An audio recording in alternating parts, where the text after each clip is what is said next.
ವೀಕ್ಷಕರೇ, ಇದು ಸುದ್ದಿ ಸಿಂಹಾಸನ ನಮ್ಮ ಹಾಸನ್ ಟಿವಿ ನ್ಯೂಸ್. ನಾನು ನಂದಿನಿ. ಈಗ ಮುಖ್ಯಾಂಶಗಳು. ಮೊಮ್ಮಕ್ಕಳಲ್ಲಿ ಗೆಲ್ಲುವ ಮಗ ಯಾರು? ಹಾಸನದ ಸಿಂಹಾಸನ ಯಾರಿಗೆ? ಲೋಕಸಭಾ ಫಲಿತಾಂಶಕ್ಕೆ ಕ್ಷಣಗಣನೆ. ಸುಗಮವಾಗಿ ನಡೆದ ದಕ್ಷಿಣ ಪದವೀಧರ ಕ್ಷೇತ್ರದ ಚುನಾವಣೆ, ಉರುಪಿನಿಂದ ಮತದಾನ ಮಾಡಿದ ಶಿಕ್ಷಕರು. ಹಾಸನ ನಗರಸಭೆ ನಿರ್ಲಕ್ಷ್ಯ, 24ನೇ ವಾರ್ಡಿನಲ್ಲಿ ದುರ್ವಾಸನೆ, ನಿವಾಸಿಗಳ ಆಕ್ರೋಶ. ಮೊಮ್ಮಕ್ಕಳಲ್ಲಿ ಗೆಲ್ಲುವ ಮಗ ಯಾರು ಎಂಬುದು ಸೇರಿದಂತೆ ಈ ಬಾರಿಯ ಹಾಸನ ಲೋಕಸಭಾ ಚುನಾವಣೆ ಹಲವು ಕಾರಣಗಳಿಂದಾಗಿ ಕುತೂಹಲಕ್ಕೆ ಕಾರಣವಾಗಿದೆ. ಜೂನ್ 4ಕ್ಕೆ ಚುನಾವಣಾ ಫಲಿತಾಂಶ ಘೋಷಣೆಯಾಗಲಿದ್ದು, ಇದಕ್ಕಾಗಿ ಕ್ಷಣಗಣನೆ ಶುರುವಾಗಿದೆ.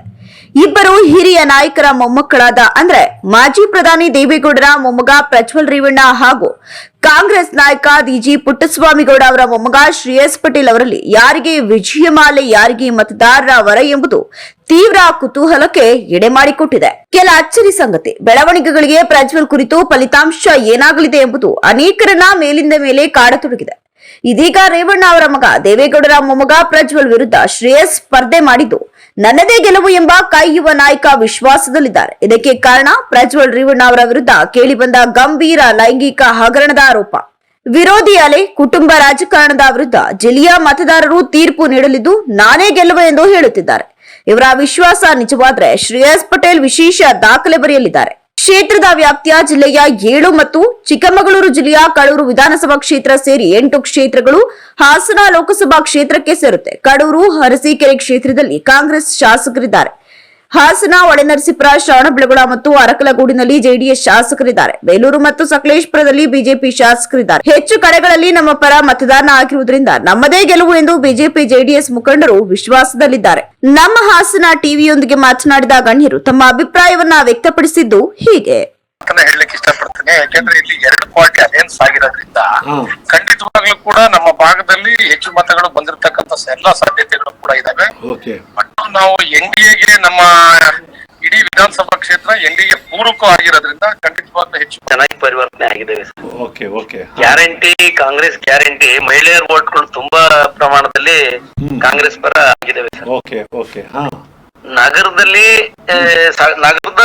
ಸರ್ ಕೆಲವರು ವಿದ್ಯಾವಂತರು, ತಿಳುವಳಿಕೆ ಇರೋಂತರು, ರಾಜಕೀಯವಾಗಿ ಮತ್ತೆ ಪ್ರಜಾಪ್ರಭುತ್ವವಾಗಿ ಪ್ರಜ್ಞೆ ಇರೋಂತರೆಲ್ಲರೂ ಕೂಡ ಕಾಂಗ್ರೆಸ್ಗೆ ವೋಟ್ ಮಾಡೋದು. ನಿಮ್ಮ ಅನಿಸಿಕೆ ಏನು ಹಾಸನ ವಿಧಾನಸಭಾ? ಏನಿಲ್ಲ, ನನ್ನ ಅನುಭವದ ಪ್ರಕಾರ ನಾವು ಕೆಲಸ ಮಾಡಿದ ಪ್ರಕಾರವಾಗಿ 1.25 ಲಕ್ಷ ಹೆಚ್ಚು ಲೀಡಲ್ಲಿ ನಾವು ಕಾಂಗ್ರೆಸ್ ಅಭ್ಯರ್ಥಿ, ನಮ್ಮ ಎನ್ಡಿಎ ಅಭ್ಯರ್ಥಿ ಗೆಲ್ತಾರೆ ಅಂತಕ್ಕಂಥ ವಿಶ್ವಾಸ ಇದೆ ಸರ್. ಮೋದಿಯವರ ಅಂದ್ರೆ ನಾವು ಎನ್ಡಿಎ ಅಭ್ಯರ್ಥಿ ಅಂತಂದ್ರೆ ಮೋದಿಯವರ ಪರವಾಗಿ ಚುನಾವಣೆ ಆಗಿರ್ತಕ್ಕಂಥದ್ದು. ಮೋದಿ ಮತ್ತೊಮ್ಮೆ ದೇಶಕ್ಕೆ ಪ್ರಧಾನಮಂತ್ರಿ ಆಗುವ ಉದ್ದೇಶದಿಂದ ಇವತ್ತು ನಾವು ಬೆಂಬಲಿಸಿಲ್ಲ. ಈಗ ಕಳೆದ ವಿಧಾನಸಭೆ ಚುನಾವಣೆನೇ ಬೇರೆ ರೀತಿ ಇತ್ತು. ಈ ಬಾರಿ ದೇಶದ ಚುನಾವಣೆ ದೇಶದ ಪ್ರಜಾಪ್ರಭುತ್ವ ಉಳಿಗಾಗಿ ಮತ್ತೆ ಈ ಜಿಲ್ಲೆಯ ಸ್ವಾಭಿಮಾನಕ್ಕಾಗಿ, ಹಾಸನ ಜಿಲ್ಲೆ ಸ್ವಾಭಿಮಾನ ಉಳಿಸಬೇಕು ಅಂತ ಹೇಳಿ ಪ್ರತಿಯೊಬ್ಬ ನಾಗರಿಕರು ಅವ್ರದೇ ಆದಂತ ಜೆಡಿಎಸ್ ಪಕ್ಷದಲ್ಲಿ ಇರ್ತಕ್ಕಂಥವ್ರು ಕೂಡ ಇವತ್ತು ಈ ದೂರ ಇಡಬೇಕು, ಇವ್ರಿಗೆ ಅಧಿಕಾರ ಕೊಡಬಾರ್ದು ಅಂತ ಹೇಳಿ ಜನ ತೀರ್ಮಾನ ತೆಗೆದುಕೊಂಡು ನಮ್ಗೆ ವೋಟ್ ಹಾಕಿರ್ತಕ್ಕಂಥದ್ದು. ಏನಾಯ್ತು ಅಂತಂದ್ರೆ ತುಂಬಾ ಜನಕ್ಕೆ ವಿಶ್ವಾಸ ಇರ್ಲಿಲ್ಲ ಪ್ರಜ್ವಲ್ ಅವ್ರ ಬಗ್ಗೆ. ಈ ಸರಿ ಚುನಾವಣೆಯಲ್ಲಿ ತುಂಬಾ ಕಷ್ಟ ಆಗಿದೆ. ಶ್ರೇಯಸ್ ಪಟೇಲ್ ಒಬ್ಬ ತಬ್ಲೆ ಹುಡುಗ, ಅವನಲ್ಲಿ ಯಾವುದೇ ರೀತಿ ಒಂದು ಭಿನ್ನಾಭಿಪ್ರಾಯ ಇಲ್ಲ. ಅವನ ರಾಜಕೀಯ ಸ್ವಚ್ಛ ರಾಜಕಾರಣ ಅಂತ ಹೇಳಿ ಕೆಲವು ಜನ ನಮ್ಮಲ್ಲೂ ಕೂಡ ತುಂಬಾ ಜನ ನಮ್ಮಲ್ಲೂ ಕೂಡ ಎಲ್ಲರೂ ಕೂಡ ಶ್ರೇಯಸ್ ಪಟೇಲ್ಗೆ ಹೆಚ್ಚಿನ ಅಂಶ ಮತವನ್ನು ಕೊಟ್ಟಿರೋಂಥದ್ದು. ಕರ್ನಾಟಕ ದಕ್ಷಿಣ ಪರಿಷತ್ತಿನ ದಕ್ಷಿಣ ಶಿಕ್ಷಕರ ಕ್ಷೇತ್ರಕ್ಕೆ ಚುನಾವಣೆ ಸುಗಮವಾಗಿ ನಡೆಯಿತು. ಶಿಕ್ಷಕರು ಹುರುಪಿನಿಂದ ಮತದಾನ ಮಾಡಿದರು. ಕರ್ನಾಟಕ ವಿಧಾನ ಪರಿಷತ್ಗೆ ಕರ್ನಾಟಕ ದಕ್ಷಿಣ ಶಿಕ್ಷಕರ ಕ್ಷೇತ್ರದಿಂದ ಸೋಮವಾರ ಬೆಳಗ್ಗೆಯಿಂದ ನಡೆಯಿತು. ಬೆಳಗ್ಗೆ 8 ಗಂಟೆಯಿಂದ ಆರಂಭಗೊಂಡ ಮತದಾನ ಸಂಜೆವರೆಗೂ ಯಾವುದೇ ಗದ್ದಲ ಗೊಂದಲ ಇಲ್ಲದೆ ಶಾಂತಿಯುತವಾಗಿ ನೆರವೇರಿತು. ಜಿಲ್ಲೆಯಲ್ಲಿದ್ದ 3526 ಮಂದಿ ಮತದಾರರು ಹಕ್ಕು ಚಲಾಯಿಸುವ ಹಾಸನ ನಗರದಲ್ಲಿ ಸರ್ಕಾರಿ ಬಾಲಕರ ಪದವಿ ಪೂರ್ವ ಕಾಲೇಜು, ಗಂಧದ ಕೋಟೆ ಆವರಣ, ಆರ್ಸಿ ರಸ್ತೆ, ಹಾಸನ. ಸರ್ಕಾರಿ ಬಾಲಕರ ಪದವಿ ಪೂರ್ವ ಕಾಲೇಜು ಪ್ರೌಢಶಾಲಾ ವಿಭಾಗ, ಗಂಧದ ಕೋಟೆ ಆವರಣ, ಆರ್ಸಿ ರಸ್ತೆ, ಹಾಸನ ಮತ್ತು ಸರ್ಕಾರಿ ಬಾಲಕರ ಪದವಿ ಪೂರ್ವ ಕಾಲೇಜು ಪ್ರೌಢಶಾಲಾ ವಿಭಾಗ, ಗಂಧದ ಕೋಟೆ ಆವರಣ, ಆರ್ಸಿ ರಸ್ತೆ, ಹಾಸನ ಇಲ್ಲಿ 3 ಮತಗಟ್ಟೆ ತೆರೆಯಲಾಗಿತ್ತು. ಉಳಿದಂತೆ ಆಲೂರು ಪಟ್ಟಣದ ಮಿತಿ ವಿಧಾನಸೌಧ ಕಟ್ಟಡ, ಅರಸೀಕೆರೆ ಮಿನಿ ವಿಧಾನಸೌಧ ಕಟ್ಟಡ, ಅರಸೀಕೆರೆ, ಅರಕಲಗೂಡು, ಚನ್ನರಾಯಪಟ್ಟಣ, ಹೊಳೆನರಸೀಪುರ, ಬೇಲೂರು ಮತ್ತು ಚನ್ನರಾಯಪಟ್ಟಣ ಮಿನಿ ವಿಧಾನಸೌಧ ಕಟ್ಟಡದಲ್ಲಿ ಮತಕೇಂದ್ರ ತೆರೆಯಲಾಗಿತ್ತು. 24ನೇ ವಾರ್ಡ್ನ ಆಜಾದ್ ರಸ್ತೆ ಹಿಂಭಾಗ ಶಾಫಿ ಮಸೀದಿ ಬಳಿ ಡ್ರೈನೇಜ್ ಕಟ್ಟಿಕೊಂಡು ಮನೆ ಒಳಗೆ ರಸ್ತೆ ಚರಂಡಿಯಲ್ಲಿ ನೀರು ನಿಂತಿದ್ದು ಮೂಗು ಮುಚ್ಚಿಕೊಂಡು ತಿರುಗಾಡಬೇಕಾಗಿದೆ. ಇಲ್ಲಿನ ನಿವಾಸಿಗಳು ನಗರಸಭೆ ಅಧಿಕಾರಿಗಳಿಗೆ ಹಾಗೂ ಇಲ್ಲಿನ ಸದಸ್ಯರಿಗೆ ಹಿಡಿ ಶಾಪ ಹಾಕುತ್ತಿದ್ದಾರೆ. ನಿವಾಸಿ ಕೌನ್ಸಿಲರ್ ಬಾನು ಹಾಗೂ ತೌಫಿಕ್ ಪಾಷಾ ಹಾಗೂ ನಿವಾಸಿಗಳು ಮಾಧ್ಯಮದೊಂದಿಗೆ ಮಾತನಾಡಿ, ಆಜಾದ್ ರಸ್ತೆ ಹಿಂಭಾಗದ ಶಾಫಿ ಮಸೀದಿ ರಸ್ತೆಯ 24ನೇ ವಾರ್ಡಿನಲ್ಲಿ ರಸ್ತೆ ಮಧ್ಯೆ ಡ್ರೈನೇಜ್ ಪೈಪ್ ಹಾಕುವುದಾಗಿ ರಸ್ತೆ ಹಾಗೆದು 1.5 ತಿಂಗಳೇ ಕಳೆದಿದ್ದು ಇಲ್ಲಿ ನೀರು ಹರಿಯುತ್ತಿಲ್ಲ. ಸಾರ್ವಜನಿಕರು ಓಡಾಡಲು ಅಡಚಣೆಯಾಗಿದೆ. ನಮಾಜ್ಗೆ ಬಂದ ಸಮಯದಲ್ಲಿ ಅನೇಕರು ಎಡವಿ ಕೆಳಗೆ ಬಿದ್ದಿದ್ದಾರೆ. ಇಲ್ಲಿ ಡ್ರೈನೇಜ್ ಕಟ್ಟಿಕೊಂಡು ಕೊಳಚೆ ನೀರು ತುಂಬಾ ದಿನದಿಂದ ನಿಂತಿದೆ. ಶೌಚಾಲಯ ತುಂಬಿಕೊಂಡು ಮನೆಯೊಳಗೆ ಗಲೀಜು ಹರಿಯುತ್ತಿದೆ. ಕಸವನ್ನು ಕೂಡ ರಸ್ತೆ ಮೇಲೆ ಬಿಟ್ಟಿದ್ದು ಸ್ವಚ್ಛತೆಯನ್ನ ಸರಿಯಾಗಿ ಮಾಡ್ತಿಲ್ಲ. ಇನ್ನು ಕಸದ ಸಾಗಿಸುವ ಆಪೆ ವಾಹನ ಬಂದರೂ ಕೂಡ ನಿವಾಸಿಗಳು ಕೂಡ ಕಸವನ್ನ ರಸ್ತೆ ಮೇಲೆ ಎಸೆಯುತ್ತಿದ್ದು ಈ ಭಾಗದಲ್ಲಿ ಯಾರೂ ನಡೆದಾಡುವುದಕ್ಕೆ ಆಗುವುದಿಲ್ಲ. ಡೆಂಗ್ಯೂ ಜ್ವರ ಬಂದು ಅನೇಕರು ಆಸ್ಪತ್ರೆ ಸೇರಿದ್ದಾರೆ. ಇಲ್ಲಿ ಬೀದಿ ಲೈಟ್ ಕೂಡ ಸರಿಯಾಗಿ ಬರುವುದಿಲ್ಲ. 24ನೇ ವಾರ್ಡಿನ ಈ ಭಾಗದ ನಗರಸಭೆ ಸದಸ್ಯರು ಇತ್ತ ಕಡೆ ಗಮನವೇ ಹರಿಸುತ್ತಿಲ್ಲ. ಮಳೆ ಬಂದ್ರೆ ಸಾಕು ಈ ಭಾಗದ ಜನರು ಮನೆಯಲ್ಲಿ ವಾಸ ಮಾಡುವಾಗಿಲ್ಲ. ಕೊಳಚೆ ನೀರು ಮನೆಯಲ್ಲಿ ಇರುತ್ತೆ. ಇನ್ನು 23ನೇ ವಾರ್ಡ್ ಕೂಡ ಇದೇ ಸಮಸ್ಯೆ ಇದ್ದು ಸಮಸ್ಯೆಯನ್ನ ಕೂಡಲೇ ಬಗೆಹರಿಸುವಂತೆ ಮನವಿ ಮಾಡಿದ್ರು. ಕೌಸರ್ ಬಾನು, ನವಾಯ್ತವಾಡಿ, 24ನೇ ವಾರ್ಡು 23ಕ್ಕೂ ಸೇರುತ್ತೆ. ಈ ತರ ಸಮಸ್ಯೆ ಏನ್ ಆಗ್ತಾ ಇದೆ ಅಂದ್ರೆ ಲೆಟ್ರಿನ್ ಎಲ್ಲ ತುಂಬಿಕೊಳ್ಳುತ್ತೆ, ಲೈನ್ ಬ್ಲಾಕ್ ಆಗುತ್ತೆ. ಮನೆ ಒಳಗೆ ಮಳೆ ಬಂದ್ರೆ ನೀರೆಲ್ಲ ಒಳಗಡೆ ಬರ್ತಾ ಇದೆ. ಸರ್, ಈ ತರ ಆದ್ರೆ ನಾವ್ ಹೇಗೆ ಸಂಸಾರ ಮಾಡೋದು, ಮಕ್ಕಳಿಗೆ ಹೇಗೆ ನಿಭಾಯಿಸೋದು? ಎಲ್ಲರಿಗೂ ಕ್ಲೀನ್ ಇರ್ಬೇಕು. ನಾವ್ ಅದ್ರಿಂದ ಮಾತಾಡ್ತಾ ಇದೀವಿ. ನಮ್ಗೆ ಸ್ವಚ್ಛತೆ ಬೇಕು. ಹೇಳಿ, ಏನ್ ಸಮಸ್ಯೆ? ಇಲ್ಲಿ ಸಮಸ್ಯೆ ಏನಂದ್ರೆ 24ನೇ ವಾರ್ಡು 1.5 ತಿಂಗಳಾಯ್ತು. ಇದು ಕೆಡ್ದಿ ನೀರು ಹೋಗಕ್ಕೆ ನೀರು ಹೋಯ್ತಾ ಇಲ್ಲ. ಜನ ಓಡಾಡಕ್ಕೆ ತೊಂದರೆ ಇದೆ. ರಾತ್ರಿ 5 ಗಂಟೆ ರಾತ್ರಿಗೆ 4 ಗಂಟೆ ರಾತ್ರಿಗೆ ನಮಾಜಿಗೆ ಬರ್ತಾರೆ.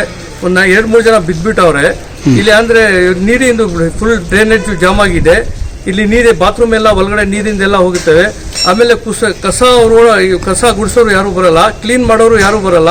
ಅವ್ರು ತಂದಿ ನಮ್ಮ ಹಾಸನ ಜಿಲ್ಲೆಯ ಮೆಗಾ ಫುಡ್ ಪಾರ್ಕ್ ನ ಲೋಗೋವನ್ನು ಅಧಿಕೃತವಾಗಿ ಬಿಡುಗಡೆಗೊಳಿಸುತ್ತಿದ್ದು ಇನ್ನು ಮುಂದೆ ಎಲ್ಲ ಉತ್ಪನ್ನಗಳ ಮೇಲೂ ಈ ಲೋಗೋ ಇರುತ್ತದೆ ಎಂದು ಪಾರ್ಕ್ ಸಿಇಒ ಅಶೋಕ್ ತಿಳಿಸಿದರು. ಪತ್ರಿಕಾಗೋಷ್ಠಿಯಲ್ಲಿ ಸೋಮವಾರ ಮಾತನಾಡಿ, ಉದಯಿಸುತ್ತಿರುವ ಸೂರ್ಯ ಬೆಳಕನ್ನ ಸೂಚಿಸಿದ್ರೆ ಉಳುಮೆ ಮಾಡುತ್ತಿರುವ ರೈತ ಮತ್ತು ಎತ್ತುಗಳು ರೈತ ಉದ್ಯಮಿ ಅಂತ ತೋರಿಸುತ್ತೆ. ವೃತ್ತಾಕಾರದ ಹಸಿರು ಬಣ್ಣ ಕೃಷಿ ಮತ್ತು ತೋಟಗಾರಿಕೆ ಬೆಳೆಗಳನ್ನ ತೋರಿಸಿದ್ರೆ ವೃತ್ತಾಕಾರದ ಮೇಲಿರುವ ಎಲೆಗಳು ಉಪ ಉತ್ಪನ್ನಗಳನ್ನ ತೋರಿಸುತ್ತೆ. ಬಿಳಿ ಬಣ್ಣದ ಎತ್ತುಗಳು ಕ್ಷೀರೋದ್ಯಮ ಮತ್ತು ಮತ್ಸ್ಯ ಉದ್ಯಮಗಳನ್ನ ತೋರಿಸುತ್ತೆ. ವೃತ್ತಾಕಾರದ ಕೆಂಪು ಬಣ್ಣ ಇವೆಲ್ಲವನ್ನ ಒಳಗೊಂಡ ಪ್ರಪಂಚವನ್ನ ಪ್ರತಿನಿಧಿಸುತ್ತೆ.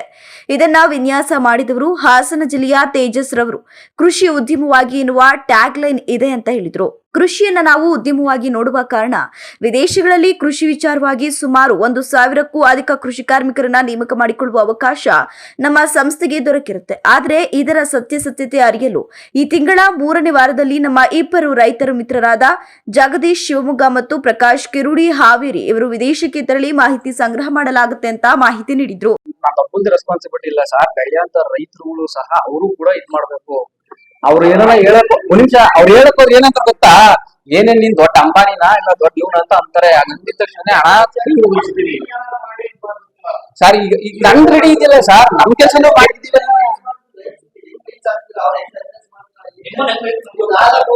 ರೈತರು ಅಲ್ಲ. ಒಂದ್ ನಿಮಿಷ ಇದೆಲ್ಲಕ್ಕಿಂತ ಇನ್ನೊಂದು ವಿಷಯ ಗೊತ್ತಾ, ರೈತರು ನಂಬಲಿ ಬಿಟ್ಟದ ನನ್ ಕೆರಿಯರ್ ಇಂಪಾರ್ಟೆಂಟ್. ಬಿಕಾಸ್ ನನ್ ಗುರಿ ಯಾರು ಬರಲ್ಲ. ನಾನು ಈ ವಿಚಾರವಾಗಿ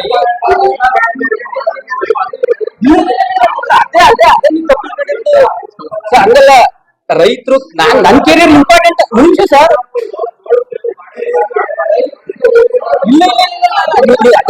ಸರ್ ನಾವು ಇವತ್ತು ಕನ್ನಡ ಚಲನಚಿತ್ರ ನಿರ್ಮಾಪಕರಾದ ಮಂಜು ಬನವಾಸಿ ಮಾತನಾಡಿ, 6 ಕೃಷಿ ಉತ್ಪನ್ನಗಳನ್ನ ಮೌಲ್ಯವರ್ಧನೆ ಮಾಡುವಂತಹ ಘಟಕಗಳನ್ನ ಮಾಡಿ ಮಾರಾಟ ಮಾಡಲು ನ್ಯಾನೋ ಫುಡ್ ಪಾರ್ಕ್ ಮಾಡಲಾಗಿತ್ತು. ಈಗ ಅದನ್ನೇ ಹಾಸನ ಮೆಗಾ ಫುಡ್ ಪಾರ್ಕ್ ಅಂತ ಬದಲಾಯಿಸಿ ಸರ್ಕಾರಕ್ಕೆ ಮತ್ತು ಕೈಗಾರಿಕಾ ಇಲಾಖೆಗೆ ಮನವಿ ಕೊಟ್ಟು ಈಗ ಜಿಲ್ಲಾ ಕೈಗಾರಿಕಾ ಕೇಂದ್ರಕ್ಕೆ ಪ್ರಪೋಸಲ್ ಬಂದು ಅನುಮತಿ ದೊರಕಿದೆ ಅಂತ ಮಾಹಿತಿ ನೀಡಿದ್ರು.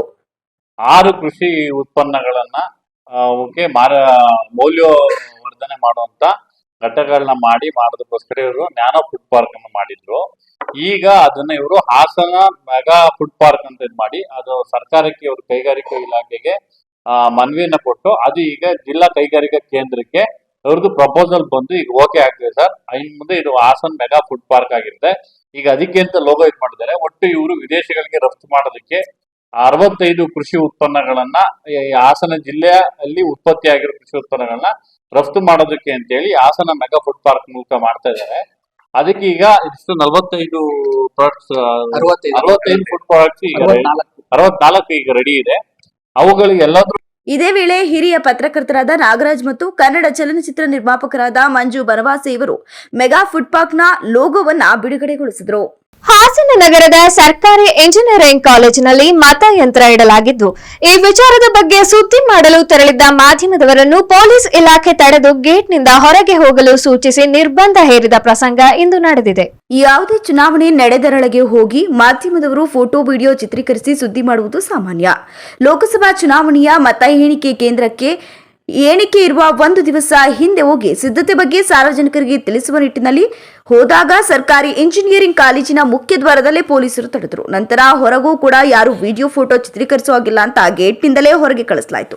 ಪ್ರಶ್ನೆ ಮಾಡಿದ್ದಕ್ಕೆ ಇದು ಚುನಾವಣಾಧಿಕಾರಿಗಳ ಸೂಚನೆ ಮೇಲಿನಿಂದ ಬಂದಿದೆ ಅಂತ ಉತ್ತರಿಸಿದ್ರು. ನಂತರ ಮಾಧ್ಯಮದವರು ಗೇಟ್ನಿಂದ ಹೊರಗೆ ಬಂದು ರಿಂಗ್ ರಸ್ತೆ ಮಧ್ಯೆ ನಿಂತು ತೆಗೆಯುವ ಪರಿಸ್ಥಿತಿ ಬಂದಿತ್ತು. 2024 ಜೂನ್ 4ರಂದು ಬೆಳಗ್ಗೆ ಸಾಮಾನ್ಯ ವೀಕ್ಷಕರು ಮತ್ತು ಹಾಜರಿದ್ದ ಅಭ್ಯರ್ಥಿಗಳ ಸಮಕ್ಷಮದಲ್ಲಿ ಭದ್ರತಾ ಕೊಠಡಿಯನ್ನ ಬೆಳಗ್ಗೆ 7 ಗಂಟೆಗೆ ತೆರೆಯಲಾಗುವುದು. ಬೆಳಗ್ಗೆ 8 ಗಂಟೆಯಿಂದ ಅಂಚೆ ಮತಪತ್ರಗಳ ಎಣಿಕೆ ಮತ್ತು ವಿದ್ಯುನ್ಮಾನ ಮತಯಂತ್ರಗಳಿಂದ ಎಣಿಕೆ ಕಾರ್ಯವನ್ನ ಪ್ರಾರಂಭಿಸಲಾಗುವುದು. ಪ್ರತಿ ಸುತ್ತುವಾರು ರೌಂಡ್ ರೈಸ್ ಮತ ಎಣಿಕೆ ವಿವರವನ್ನ ಮೈಕ್ ಅನೌನ್ಸ್ಮೆಂಟ್ ಮೂಲಕ ಪ್ರಚಾರಪಡಿಸಲಾಗುವುದು ಹಾಗೂ ಸಹಾಯಕ ಚುನಾವಣಾಧಿಕಾರಿಗಳಿಂದ ಚುನಾವಣಾಧಿಕಾರಿಗಳಿಗೆ ನಂತರ ಚುನಾವಣಾ ವೀಕ್ಷಕರ ಅನುಮೋದನೆ ಪಡೆದು ನಂತರ ಮಾಹಿತಿಯನ್ನ ಪಡೆದುಕೊಳ್ಳಬಹುದಾಗಿದೆ. ವೈದ್ಯರಿಗಿಂತ ದಾದಿಯರ ಸೇವೆ ಬಹಳ ಅತ್ಯಮೂಲ್ಯವಾಗಿದೆ ಎಂದು ಚನ್ನರಾಯಪಟ್ಟಣ ತಾಲೂಕು ಕನ್ನಡ ಸಾಹಿತ್ಯ ಪರಿಷತ್ ಅಧ್ಯಕ್ಷ ಹಡೇನಹಳ್ಳಿ ಲೋಕೇಶ್ ತಿಳಿಸಿದ್ದಾರೆ. ಪಟ್ಟಣದ ಮೈಸೂರು ರಸ್ತೆಯ ಡಾಕ್ಟರ್ ಅಂಬೇಡ್ಕರ್ ಭವನದಲ್ಲಿ ವೈದ್ಯ institute of nursing and paramedical ಇವರ ವತಿಯಿಂದ ನಡೆದಂತಹ ದಾದಿಯರ ದಿನಾಚರಣೆ ಮತ್ತು ಪ್ರಯೋಗಾಲಯ ತಂತ್ರಜ್ಞಾನರ ದಿನಾಚರಣೆಯ ಅಂಗವಾಗಿ ನಡೆದ ಕಾರ್ಯಕ್ರಮದಲ್ಲಿ ಮಾತನಾಡಿ, ವೈದ್ಯರಿಗಿಂತ ದಾದಿಯರ ಸೇವೆಯು ಅತ್ಯಮೂಲ್ಯವಾಗಿದೆ. ಯಾವುದೇ ಆಸ್ಪತ್ರೆಗೆ ತೆರಳಿದ್ರೆ ಮೊದಲು ದಾದಿಯರು ರೋಗಿಯನ್ನ ಆರೈಕೆ ಮಾಡಿ ನಂತರ ಅವರ ಯೋಗಕ್ಷೇಮವನ್ನು ವಿಚಾರಿಸಿ ವೈದ್ಯರ ಬಳಿ ಕರೆತಂದು ನಂತರ ರೋಗಿಯ ದೇಹದಲ್ಲಿ ಆಗುತ್ತಿರುವ ಸಮಸ್ಯೆಗಳ ಬಗ್ಗೆ ವೈದ್ಯರಿಗೆ ಸಂಪೂರ್ಣ ವಿವರಣೆಯನ್ನ ನೀಡಲು ಸಹಕಾರಿಯಾಗಿದ್ದಾರೆ. ಜೊತೆಗೆ ವೈದ್ಯರಿಗಿಂತ ರೋಗಿಯ ಜೊತೆ ಹೆಚ್ಚಿನ ಒಡನಾಟವನ್ನ ದಾದಿಯರು ಹೊಂದಿರ್ತಾರೆ. ಜೊತೆಗೆ ಎಷ್ಟೋ ಮಕ್ಕಳು ತಮ್ಮ ತಂದೆ ತಾಯಿಯರನ್ನ ಪೋಷಣೆ ಮಾಡದೆ ದಾದಿಯರ ನೆರವನ್ನ ಕೂಡ ಆಲಿಸುತ್ತಿದ್ದಾರೆ. ಆದರೂ ಯಾವುದೇ ರೀತಿಯ ಅಸೂಹೆ ಇವುಗಳನ್ನ ಇಟ್ಟುಕೊಳ್ಳದೆ ವಯೋವೃದ್ಧರನ್ನ ಆರೈಕೆ ಮಾಡುವಲ್ಲಿ ದಾದಿಯರ ಪಾತ್ರ ಪ್ರಮುಖವಾಗಿದೆ ಅಂತ ತಿಳಿಸಿದ್ರು. ಇದೇ ಸಂದರ್ಭದಲ್ಲಿ ಮಾಜಿ ಪುರಸಭಾ ಸದಸ್ಯ ಶಶಿಧರ್ ಮಾತನಾಡಿ, ದಾದಿಯರು ನಮ್ಮ ಭಾರತ ದೇಶ ಕಾಯುವ ಯೋಧರಿಗೆ ಸಮಾನರು. ನಾವು ಇಂದು ಭಾರತ ದೇಶದಲ್ಲಿ ಸುಖವಾಗಿದ್ದೇವೆ ಅಂದ್ರೆ ಅದು ನಮ್ಮ ಸೈನಿಕರ ಪಾತ್ರ ಪ್ರಮುಖವಾಗಿದೆ. ಅದೇ ರೀತಿ ನಾವು ಆರೋಗ್ಯಕರವಾಗಿದ್ದೇವೆ ಎಂದರೆ ದಾದಿಯರ ಪಾತ್ರವೂ ಕೂಡ ಮುಖ್ಯವಾಗಿದೆ. ಯಾಕಂದ್ರೆ ನಮ್ಗಳ ಆರೈಕೆಯಲ್ಲಿ ದಾದಿಯರ ಪಾತ್ರ ಬಹುಮುಖ್ಯ. ನಮ್ಮ ಜೊತೆಯಲ್ಲಿದ್ದವರೇ ನಮ್ಮನ್ನ ಆರೈಕೆ ಮಾಡುವುದು ಕಷ್ಟಕರದ ಸಂಗತಿ. ಅದರಲ್ಲೂ ಆಸ್ಪತ್ರೆಗಳಲ್ಲಿ ಯಾವುದೇ ರೋಗವಿದ್ರೂ ಕೂಡ ಅದನ್ನ ಗಣನೀಯಕ್ಕೆ ತೆಗೆದುಕೊಳ್ಳದೆ ನಮ್ಮೊಂದಿಗೆ ವಿಶ್ವಾಸದಿಂದ ಹಾಗೂ ಸಹನೆಯಿಂದ ರೋಗಿಯ ಒಡನಾಟದ ಮೂಲಕ ಆರೈಕೆಯಲ್ಲಿ ತೊಡಗುವುದೇ ಒಂದು ದೊಡ್ಡ ಸಂಗತಿಯಾಗಿದೆ ಅಂತ ತಿಳಿಸಿದ್ರು. ನಾನು ನಿಮ್ಮನ್ನ ಈ ದೇಶ ಕಾಯುವ ಯೋಧರಿಗೆ ನಾನು ಹೋಲಿಸಿದ್ದೆ. ಯಾಕಂದ್ರೆ ನೀವು ಮಾಡ್ತಾ ಇರುವಂತ ಸೇವೆ ನಿಜವಾಗ್ಲೂ ಯೋಧರು ಮಾಡುವಂತ ಸೇವೆ ಅಂತ ಹೇಳಕ್ಕೆ ನಾನು ಮನಸ್ಫೂರ್ತಿಯಿಂದ ಹೇಳಕ್ಕೆ ಇಷ್ಟಪಡ್ತೀನಿ. ಯಾಕೆಂದ್ರೆ ಅವರು ಅಲ್ಲಿ ನಮ್ಮನ್ನ ಇವತ್ತೇನಾದ್ರೂ ನಾವು ಒಳ್ಳೆ ಆಹಾರ, ಒಳ್ಳೆ ಗಾಳಿ, ಒಳ್ಳೆ ಬೆಳಕು, ನೆಮ್ಮದಿಯಿಂದ ನಿದ್ದೆ ಮಾಡ್ತಿದೀವಿ ಅಂದ್ರೆ ಬಿಕಾಸ್ ಆಫ್ ನಮ್ಮ ಸೈನಿಕರಿಂದ. ಇವತ್ತೇನಾದ್ರೂ ನಾವು ನೆಮ್ಮದಿಯಿಂದ ಉಸಿರಾಡ್ತೀವಿ, ಆರೋಗ್ಯವಾಗಿರ್ತೀವಿ, ಆರೋಗ್ಯ ಬಂದ್ರೆ. ಈ ಕಾರ್ಯಕ್ರಮದಲ್ಲಿ ವೈದ್ಯ school of paramedical and nursing ಪ್ರಾಂಶುಪಾಲ ಅರುಣ್ ಬಿಎಲ್ ಗೌಡ, ಶ್ರೀಮತಿ ಮೋನಿಕಾ ಅರುಣ್ ಕುಮಾರ್, ಪಟ್ಟಣದ ಸಾರ್ವಜನಿಕ ಸರ್ಕಾರಿ ಆಸ್ಪತ್ರೆಯ ಹಿರಿಯ ದಾದಿ ನೀಲಮ್ಮ ಇನ್ನಿತರರು ಹಾಜರಿದ್ದರು. ಹಾಸನದ ಗಂಧದ ಕೋಟೆಯಲ್ಲಿ ನಡೆಯುತ್ತಿರುವ ಮತದಾನ ಸ್ಥಳದ ಬಳಿ ಕ್ಷೇತ್ರದ ಶಾಸಕ ಎಚ್.ಪಿ. ಸ್ವರೂಪ್ ಅವರು ಭೇಟಿ ನೀಡಿ ವಿಚಾರಿಸಿ ಗೆಲುವಿನ ನಗೆ ಬೀರಿದ್ದಲ್ಲದೆ ಎಂಎಲ್ಸಿ ಚುನಾವಣೆಯಲ್ಲಿ ಮೈತ್ರಿ ಅಭ್ಯರ್ಥಿ ಗೆಲ್ಲಲಿದ್ದು ಎಂಪಿ ಚುನಾವಣೆಯಲ್ಲಿ 1 ಲಕ್ಷಕ್ಕೂ ಅಧಿಕ ಮತಗಳಿಂದ ಗೆಲುವು ಪಡೆಯುವುದಾಗಿ ವಿಶ್ವಾಸ ವ್ಯಕ್ತಪಡಿಸಿದರು. ನಂತರ ಮಾಧ್ಯಮದೊಂದಿಗೆ ಮಾತನಾಡಿದ ಅವರು, ದಕ್ಷಿಣ ಶಿಕ್ಷಕರ ವಿಧಾನ ಪರಿಷತ್ ಚುನಾವಣೆ ನಡೆಯುತ್ತಿದ್ದು ಜೆಡಿಎಸ್ ಮತ್ತು ಬಿಜೆಪಿ ಮೈತ್ರಿ ಪಕ್ಷದ ಅಭ್ಯರ್ಥಿಯಾಗಿ ವಿವೇಕಾನಂದರು ಸ್ಪರ್ಧೆ ಮಾಡಿದ್ದು 2 ಪಕ್ಷದ ಮುಖಂಡರು ಹಾಗೂ ಕಾರ್ಯಕರ್ತರು ಸೇರಿ ಮತವನ್ನ ಕೇಳಲಾಗ್ತಿದೆ. ಹಾಸನ ಜಿಲ್ಲೆಯಲ್ಲಿ 3600 ಮತಗಳಿದ್ದು, ಜಿಲ್ಲೆಯಲ್ಲಿ 2500 ಮತಗಳು ಮೈತ್ರಿ ಅಭ್ಯರ್ಥಿಗೆ ಬೀಳಲಿದೆ. 100ಕ್ಕೆ 100ರಷ್ಟು ಗೆಲ್ಲುವ ವಾತಾವರಣ ನಮ್ಮ ಅಭ್ಯರ್ಥಿ ಪರ ಇದೆ. ಇನ್ನು ಲೋಕಸಭಾ ಚುನಾವಣೆಯ ಮತ ಎಣಿಕೆ ಕಾರ್ಯ ಮಂಗಳವಾರದಂದು ನಡೆಯಲಿದ್ದು, ಹಾಸನ ಜಿಲ್ಲೆಯನ್ನ ಒಳಪಡಿಸಿ ರಾಜ್ಯದಲ್ಲಿ 3ಕ್ಕೆ 3 ಸ್ಥಾನವೂ ನಮ್ಮ ಮೈತ್ರಿ ಪಕ್ಷ ಗೆಲ್ಲಲಿದೆ. ನಾವು ಕೂಡ ನಿರೀಕ್ಷೆಯಲ್ಲಿದ್ದು, ಮತ ಎಣಿಕೆ ಕೇಂದ್ರಕ್ಕೆ ನಾವು ಕೂಡ ಬರುವುದಾಗಿ ಹೇಳಿದ್ದಲ್ಲದೆ 1 ಲಕ್ಷಕ್ಕೂ ಅಧಿಕ ಮತಗಳಿಂದ ನಾವು ಗೆಲ್ಲುವುದಾಗಿ ಭರವಸೆ ನೀಡಿದರು. ಶಿಕ್ಷಕರ ವಿಧಾನ ಪರಿಷತ್ ಚುನಾವಣೆ ಇವತ್ತು ತಮ್ಮೆಲ್ಲರೂ ಗೊತ್ತಿದೆ. ಎಲ್ಲ ನಮ್ಮ ಪಕ್ಷದ ಜೆಡಿಎಸ್ ಮತ್ತು ಬಿಜೆಪಿ ಪಕ್ಷದ ಎನ್ಡಿಎ ಪಕ್ಷದ ಅಭ್ಯರ್ಥಿಯಾಗಿ ವಿವೇಕಾನಂದ ಅವರು ನಿಂತಿದ್ದಾರೆ. ನಾವೆಲ್ಲರೂ ಕೂಡ ಪಕ್ಷದ ವತಿಯಿಂದ ಎಲ್ಲ ಬಿಜೆಪಿ ಮತ್ತು ಜೆಡಿಎಸ್ ಪಕ್ಷದೆಲ್ಲ ಹಿರಿಯ ಪಕ್ಷದ ಕಾರ್ಯಕರ್ತರು ಮತ್ತು ಮುಖಂಡರೆಲ್ಲ ಕೂಡ ಇವತ್ತು ಮತವನ್ನ ಯಾಚಿಸ್ತಾ ಇದ್ವಿ. ಮತದಾನ ಕೂಡ ನಡೀತಾ ಇದೆ. ಯಾವುದು ಕೂಡ ತೊಂದರೆ ಆಗ್ತಾ ಇಲ್ಲ. ವಾತಾವರಣ 100ಕ್ಕೆ 100 ಭಾಗ ಗೆಲ್ಲುವ ವಾತಾವರಣ ಇದೆ. ನಮ್ಮ ಹಾಸನ ಜಿಲ್ಲೆಯಲ್ಲಿ 3600 ಮತ ಇದೆ. 100ಕ್ಕೆ 100 ಭಾಗ ನಾವು 2500ಕ್ಕಿಂತ ಹೆಚ್ಚು ಮತವನ್ನ ನಾವು ಹಾಸನ ಜಿಲ್ಲೆಯಲ್ಲಿ ನಾವು ಕೂಡ ಮುಖಾಂತರ ನಮ್ಮ ಎನ್ಡಿಎ ಅಭ್ಯರ್ಥಿ 100ಕ್ಕೆ 100 ಚುನಾವಣೆ ಗೆಲ್ತಾರೆ. ಯಾವುದೇ ಅನುಮಾನ ಇಲ್ಲ. ನಾಳೆ ಏನು ಚುನಾವಣೆ ತಾವೆಲ್ಲ ನೋಡ್ತಾ ಇದ್ರಿ, ಸಮೀಕ್ಷೆ ಏನು ಎಕ್ಸಿಟ್ ಪೋಲ್ ನಮ್ಮ ಹಾಸನ ಜಿಲ್ಲೆ ಸರ್ವೆ ನಂಬರ್ 3ರ ನನ್ನ 1.5 ಎಕರೆ ಜಮೀನಿನಲ್ಲಿ ಫಸಲಿಗೆ ಬಂದಂತಹ ಬಾಳೆ ಗಿಡಗಳಿಗೆ ಯಾವುದೋ ರೋಗವು ತಗುಲಿ ಅಪಾರ ನಷ್ಟ ಉಂಟಾಗಿರುವುದಾಗಿ ಹೊಳೆನರಸೀಪುರದ ಪ್ರಗತಿಪರ ರೈತ ಪುಟ್ಟಸ್ವಾಮಿ ತಮ್ಮ ಅಳಲನ್ನು ತೋಡಿಕೊಂಡಿದ್ದಾರೆ. ತಾಲೂಕಿನ ಹಳ್ಳಿ ಮೈಸೂರು ಹೋಬಳಿ ರಾಮಲಿನಹಳ್ಳಿಯ ಪ್ರಗತಿಪರ ರೈತರೆಂದು ಪ್ರಶಸ್ತಿ ಪಡೆದಿರುವ ಪುಟ್ಟಸ್ವಾಮಿಯವರು ಮಾಚಗೌಡನಹಳ್ಳಿ ಸರ್ವೆ ನಂಬರ್ 3ರ 1.5 ಎಕರೆ ತಮ್ಮ ಜಮೀನಿನಲ್ಲಿ ಸಾವಯವ ಕೃಷಿ ಬೇಸಾಯ ಪದ್ಧತಿಯಲ್ಲಿ 600 ಬಾಳೆ ಗಿಡಗಳನ್ನು ಬೆಳೆದಿದ್ದು, ಅವುಗಳು ಈಗಾಗಲೇ ಗೊನೆ ಬಿಟ್ಟು ಫಸಲಿಗೆ ಬಂದಿದ್ವು. ಕಳೆದ 2-3 ದಿನಗಳಿಂದ ಗೊನೆ ಬಿಟ್ಟು ಫಸಲಿಗೆ ಬಂದಿರುವ 600 ಗಿಡಗಳ ಪೈಕಿ 300ರಿಂದ 400 ಗಿಡಗಳಿಗೆ ಯಾವುದೋ ರೋಗ ತಗಲಿ ಬಾಳೆ ಗಿಡಗಳು ಕೊಳೆತು ನಾಶವಾಗುತ್ತಿವೆ. ಯಾವ ಕಾಯಿಲೆ ಎಂಬುದು ಗೊತ್ತಾಗದೆ ರೈತ ಕಂಗಾಲಾಗಿದ್ದು, ಕೂಡಲೇ ಕೃಷಿ ಅಧಿಕಾರಿಗಳಾಗಲಿ ತೋಟಗಾರಿಕೆ ಅಧಿಕಾರಿಗಳಾಗಲಿ ಸ್ಥಳಕ್ಕೆ ಭೇಟಿ ನೀಡಿ ನಷ್ಟವಾಗಲಿರುವ ಫಸಲಿಗೆ ಪರಿಹಾರ ದೊರಕಿಸಿಕೊಡಬೇಕೆಂದು ರೈತ ಮಾಧ್ಯಮಗಳ ಮೂಲಕ ವಿನಂತಿಸಿರುತ್ತಾರೆ. ದಕ್ಷಿಣ ಶಿಕ್ಷಕರ ಕ್ಷೇತ್ರದ ಚುನಾವಣೆ ಇಂದು ಹೊಳೆನರಸೀಪುರ ತಾಲೂಕು ಕಚೇರಿಯಲ್ಲಿ ನಡೆಯಿತು. ಕಾಂಗ್ರೆಸ್ ಅಭ್ಯರ್ಥಿಯಾದ ಮರಿತಿಬ್ಬೇಗೌಡರ ಪರವಾಗಿ ಕಾಂಗ್ರೆಸ್ ಮುಖಂಡರುಗಳು ಶಿಕ್ಷಕ ಮತದಾರರ ಬಳಿ ತೆರಳಿ ಮತವನ್ನು ನೀಡುವಂತೆ ಮತಯಾಚಿಸಿದರು. ಒಟ್ಟು 318 ಮತದಾರರಿದ್ದು, ಅದರಲ್ಲಿ 290 ಮತದಾರರು ಮತ ಚಲಾಯಿಸಿದ್ದಾರೆ. ತೋಟಗಾರಿಕಾ ಅಧಿಕಾರಿ ಚುನಾವಣಾ ಅಧಿಕಾರಿಯಾಗಿ ಕರ್ತವ್ಯ ನಿರ್ವಹಿಸಿದ್ರು.